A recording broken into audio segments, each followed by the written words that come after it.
Siapa Harno Joyo?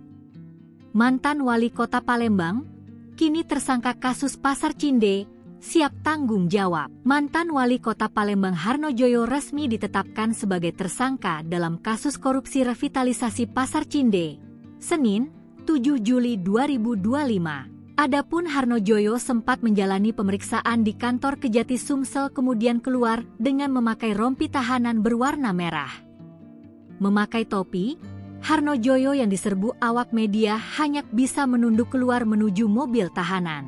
Dalam pernyataan singkatnya, Harno Joyo mengaku penetapan sebagai tersangka sebagai bentuk tanggung jawab sebagai pimpinan.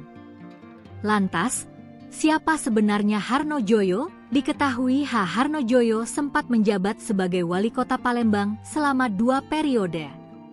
Di mana sebelumnya, ia sempat menjabat sebagai wakil wali kota Palembang mendampingi mantan wali kota Palembang, almarhum Romi Herton SHMH. Kemudian pada 10 September 2015 ia dilantik sebagai wali kota Palembang definitif untuk masa jabatan 2013-2018.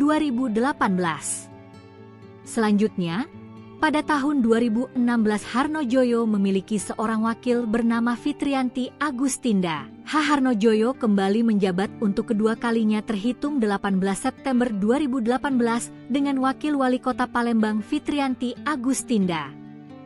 Harno Joyo lahir di Lahat 12 Juni 1967, anak dari pasangan Safril dan Ruhina. Ia pernah menduduki jabatan sebagai karyawan Bank PT Bali tahun 1989.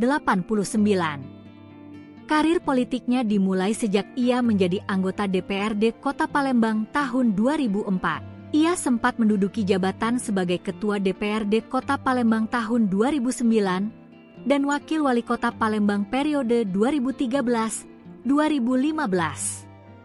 Ia akhirnya menjadi Wali Kota Palembang 2 periode, tahun 2015 dan 2023.